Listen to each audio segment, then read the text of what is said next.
Now, live from Whitney Media, 1460 WVOX, the Greenburgh Report with Greenburgh Town Supervisor Paul Feiner. You can join in the conversation at 914-636-0110. Now on 1460 WVOX, here's Greenburgh Town Supervisor Paul Feiner. Good morning. I'm Paul Feiner. I'm the Greenburgh Town Supervisor. And we have a very interesting program today. We've been talking in recent weeks about discrimination, racism, and in Westchester County, there's 20,000 Muslims in Westchester. And my guest today is T.A.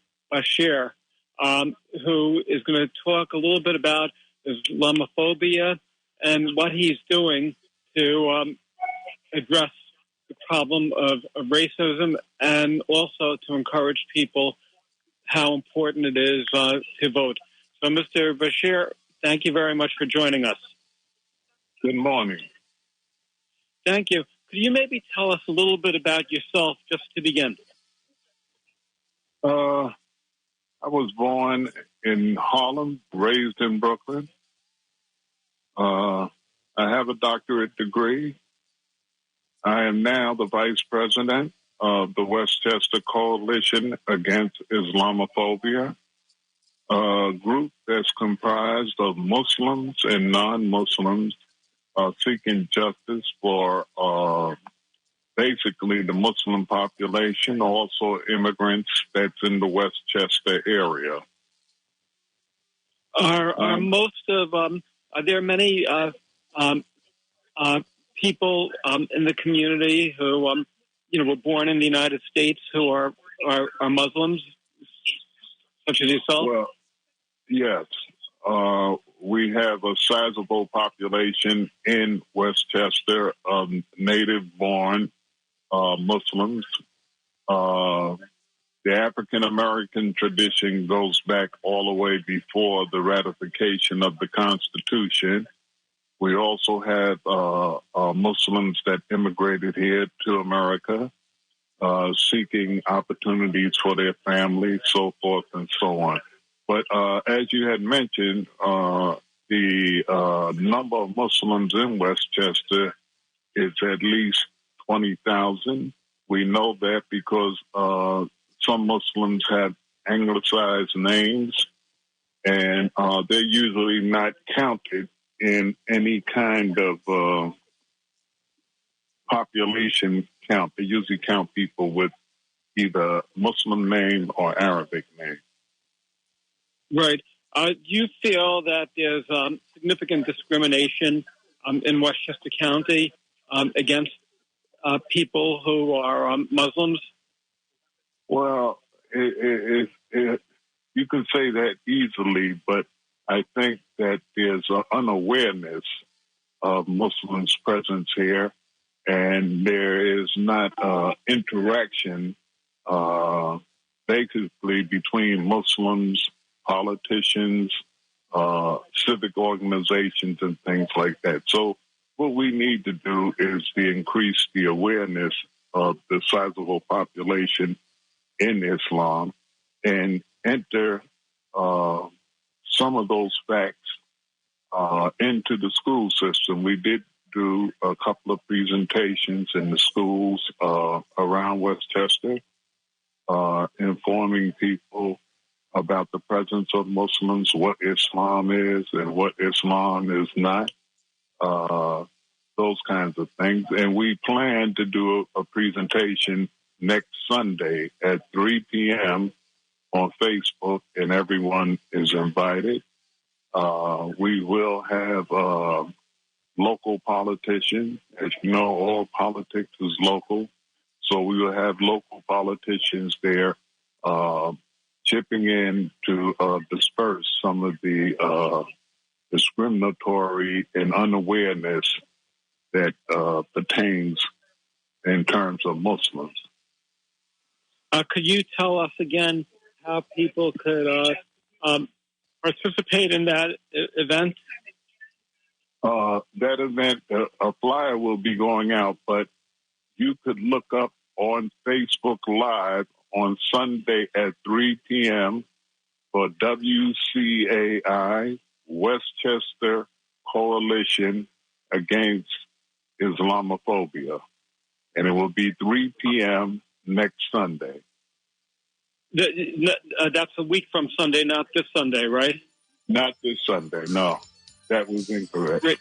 We have to take a break, and then we'll be back with T.A. Bashir, and we're talking about discrimination against Muslims, the Muslim population in Westchester, and the importance of voting. So we'll be right back with T.A. Bashir right after this 5-minute break. I'm Paul Feiner, Town Supervisor.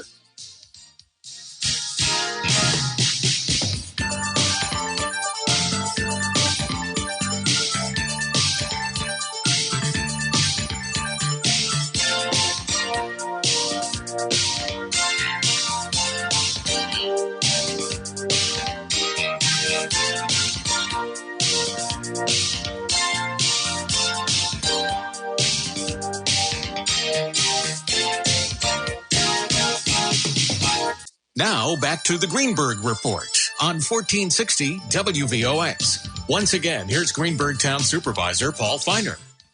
Good morning. This is Paul Feiner, and my guest today is T.A. Bashir, and we're talking about Islamophobia. And Mr. Bashir is part of an organization. He's vice president of the Westchester Coalition Against Islamophobia. Could you tell us a little bit about your organization? Sure. Our organization was formed a couple of years ago to take on the heavy lifting in terms of informing Westchester community about a lot of the hate and discrimination that was being directed toward the Muslim community. Recently, we had a civil servant worker make a very disgusting statement in terms of a paper that he placed in the newspaper. And basically, this statement echoed the Islamophobic thoughts that a lot of people project who are ignorant, really, of Islam and ignorant of people of the Muslim faith. The people of the Muslim faith is trying to do the same thing that every American does. That's to take care of their family, and improve their lot as opposed to working and moving up in terms of the social and educational and also the healthcare arena. What has happened here, due to what I would say is technology politics, is that some people have made the issue with Muslims based on the political projection of the federal government in terms of the war on quote-unquote terror. While we look at the terror that's going on supposedly in other places of the world, we have been amiss in terms of what's going on in our own community. As you know, just the other day, they unraveled a plot to kidnap a governor of a state, Michigan, and, do whatever. The right wing is projecting these kinds of things. They're anti-Semitic. They also have discriminatory thought toward Christian churches that reached out to people in need, things of that nature. So we find that the right wing is attacking all of the faith, not just Islam, but primarily Islam, and they're attacking Jewish and Christians alongside of it. In other words, if you don't go along with the right-wing agenda, you're suspect.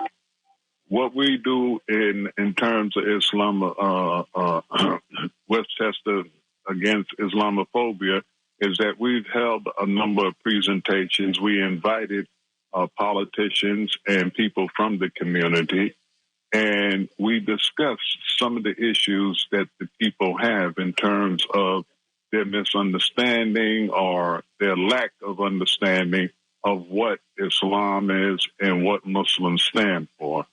And a lot of that is due to the media that sensationalize a lot of things without getting to the root. So that requires a lot of work and dedication. I'm proud to say that the group that I work with are highly dedicated people, and we look at discriminatory practices not only toward Muslims, but also toward immigrants and other people. Right. And you're also organizing an effort to encourage the Muslim community to vote.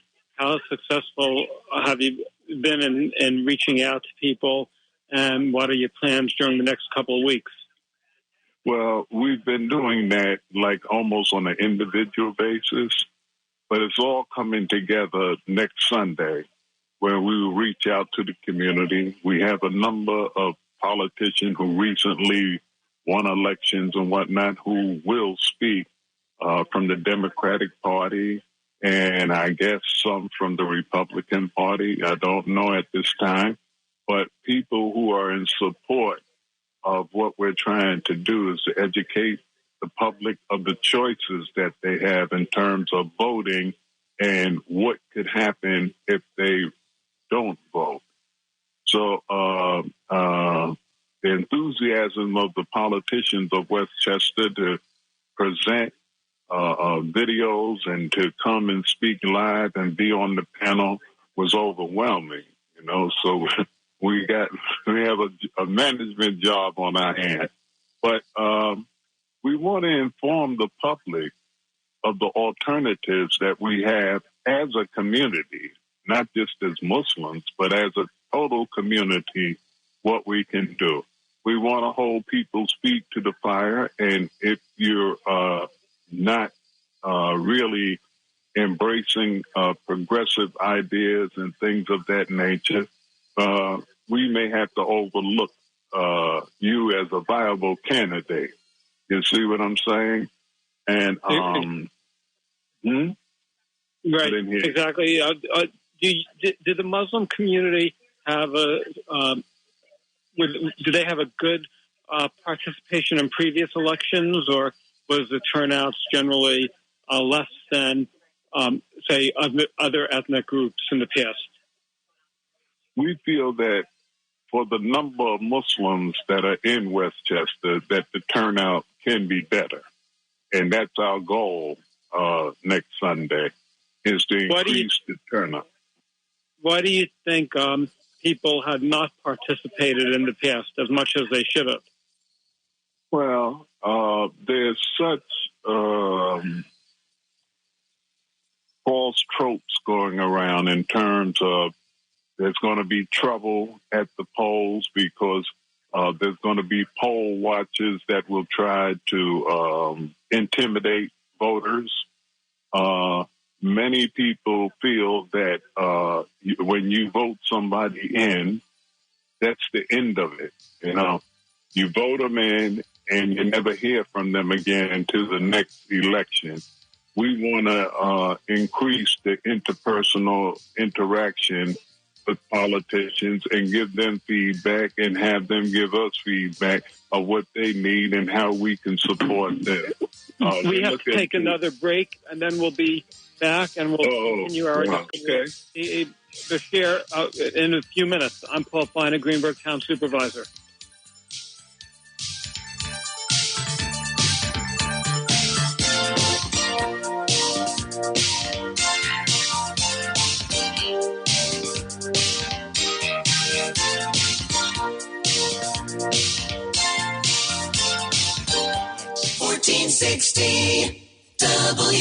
WVOX. Now back to the Greenburgh Report on 1460 WVOX. Once again, here's Greenburgh Town Supervisor Paul Feiner. Hi, I'm Paul Feiner, and I'm the Greenburgh Town Supervisor. And my guest is T.A. Bashir, and we're talking about the Muslim community in Westchester, discrimination, racism, what could be done, and the services his organization is offering residents who are the Muslim faith. What are some of the, Mr. Bashir, first of all, thank you so much for being a guest. I'm finding this fascinating, this interview, and I'm so glad you're with us today. Thank you. What are some of the services that you are offering members of the Muslim community? Well, at the present time, we've been doing presentations to inform the entire community about the Muslim community and to clear up a lot of the things, a lot of the tropes that the media has projected that are controversial.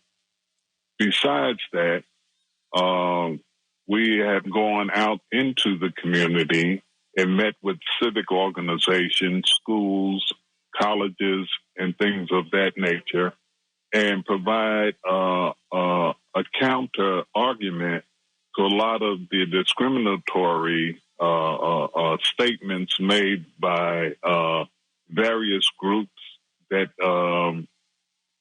by their statements, you can tell that they don't know anything about Islam, nor do they know anything about Muslims. What happened is that a monolithic view of Muslims are presented to the public, and that's discriminatory in itself. All Muslims do this. All Muslims do that. All Muslims are terrorists. All Muslims, blah, blah, blah, blah, blah, all Muslims. But if you look at any group of people, you're going to find variability. And that's what we want to stress. We have to get back to the human side of this question, because discrimination and racism, one of the first things that they do is they make all people of one group fit into one container. So we work with that. I myself, personally, we engaged in feeding 1,500 people a week from June to September in the North Bronx, an area that was hit very hard by the coronavirus. And more important was the fact that many jobs were lost due to the coronavirus. So we have to do those kinds of things also. We're not just preaching to people. We're also doing social work, and one of the social works is feeding people and giving them clothing and things of that nature. As you know, recently, children are not even getting school lunches. That's been dismissed because, this administration feels that that's unnecessary, where it is necessary due to parents losing their jobs and not having the income that they had previously to feed themselves, pay their rent. And also our concern is about health care. We're watching what they call the Obamacare slowly being dismantled in the midst of a coronavirus. It's very hard to figure that out. So we're doing a lot of social works based on what people really need. You also mentioned to me before the program that you're providing counseling for Muslim men relating to domestic violence issues. Right. Because there were a lot of reports that domestic violence had increased, not only in the Muslim community, but every other community during the shut-in that was enforced by Governor Cuomo. And many of the domestic violence organizations or people that do that work had mentioned that the reports of domestic violence had increased significantly during this shut-in. So we have to talk to the men, basically, and find out what is going on. Domestic violence is a plague in all communities, but we specifically looked at what was happening with Muslim men and the fact that sometimes, religious texts are twisted to support, beating another individual, and actually it is not. But, people are going to do what they want to do. So we reach out to that. Also, we have an issue with young Muslims who are going to school, and some of the teachers are uninformed, and they may state or say things that may not go over too well when you unpack it. So we are, the president of WCAI, we've gone to a number of schools within the Westchester area and spoke and answered the questions that students have, because students are asking questions. They're very much aware of, what's going on with the Muslims and, the discriminatory attacks made throughout the media and allowed to go. They're interested in saying, well, what really do Muslims believe? What really are Muslims about? Are Muslims, what is jihad? Really, what is jihad? And we have to explain these things, and we have to show the commonality of people of all faith or people of non-faith that they have in terms of treating their neighbors. And this is very difficult because of the noise that's coming out every day that's about putting people down. You can say anything and then call it spin, but actually you're lying. So there's a lot of social interactions that need to be explored, unpacked, and discussed among all people, but especially the youth, because we don't want to turn off youth. I could tell you about an incident that I had. I worked as a psychologist for the state of New York, and there was a young boy, maybe about 7 or 8. His name was Ahmed.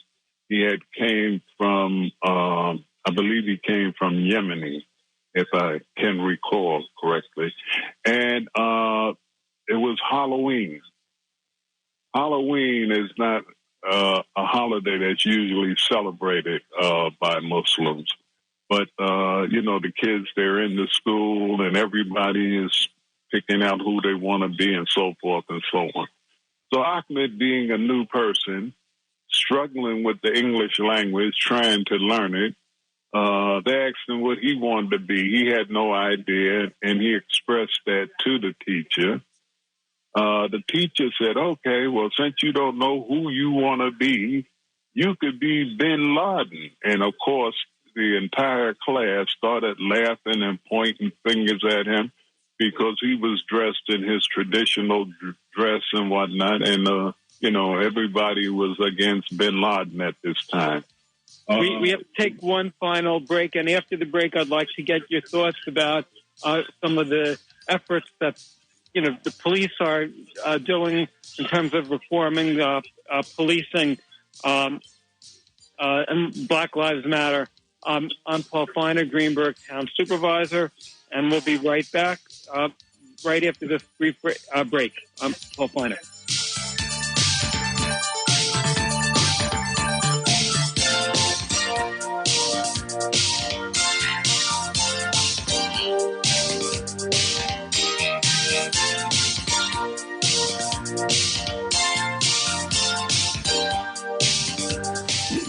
Hi, I'm Paul Feiner. I'm the Greenburgh Town Supervisor, and we have a really interesting program. I'm so pleased that WVA Bashir is speaking to us today. We've been talking about the Muslim community, about racism, about the services that the Coalition Against Islamophobia is offering. And I wanted to speak to you a little bit about racism and policing, and to get your thoughts as to what you think should happen in the future with Black Lives Matter. This summer, there was a lot of discussion about the role of policing, and I'm wondering what your thoughts are. Okay. Well, WCAI focuses on public policy and civil rights for all people. I wanted to put that out there. And in terms of Black Lives Matter, they have the same goal that we have, and that's justice for people of all walks of life. I worked as a psychologist for the state of New York for 26 years, and one of the things that one of the policies that we had is that when a person got upset or whatever, that we would intervene, not the police, because the first thing the person is going to say is, you don't know me, why are you bothering me, blah, blah, blah, blah, blah. So we would have a person that knows that person intervene with them because they can talk or meet the person where they're at. The police is called in, and most of the time they're unaware of the history of the person, except for any criminal behavior or outbursts where, people had to call the police in.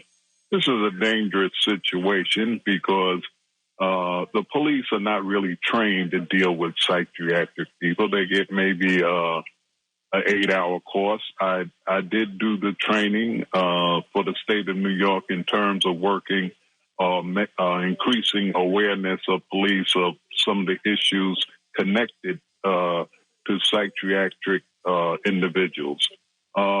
So there has to be a change. I don't think the police should be the first intervention for those people.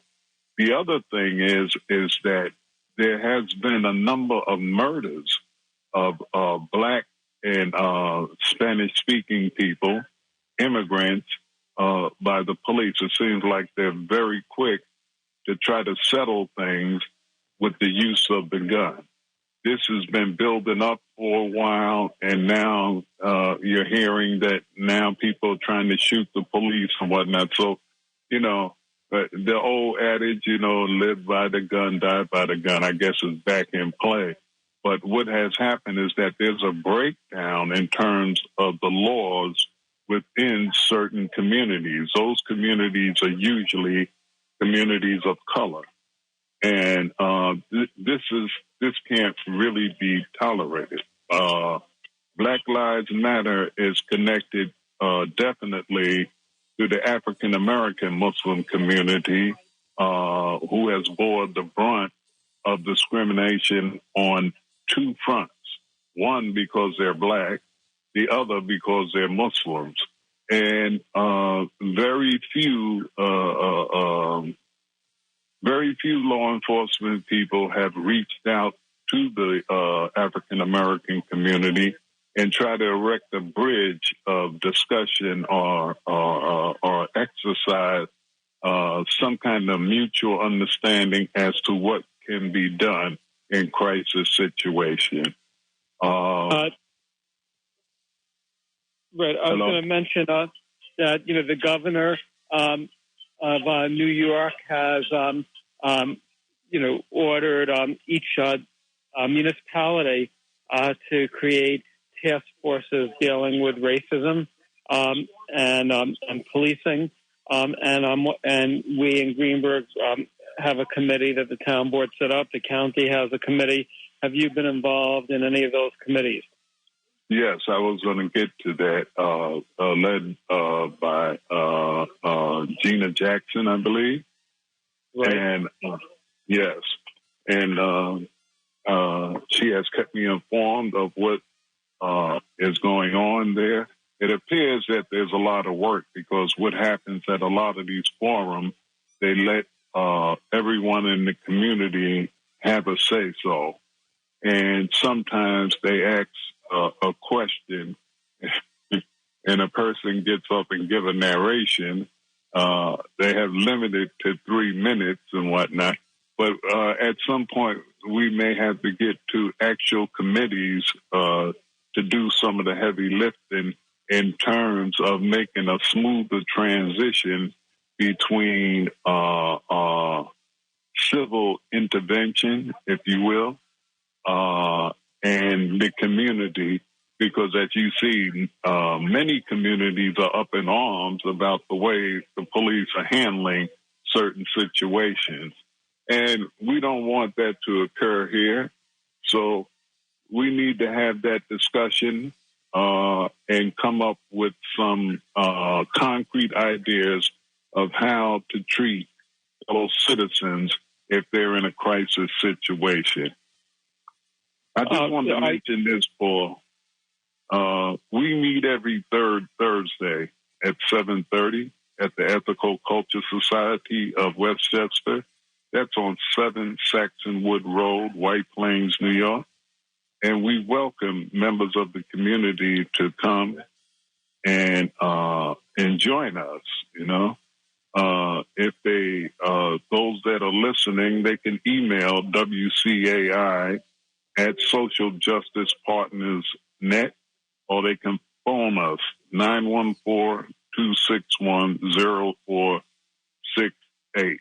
If they would like a flyer to the presentation, on the flyer that will be out this evening, they can download the information. There's a piece in there where you take your phone and just click on, and you can register for the event.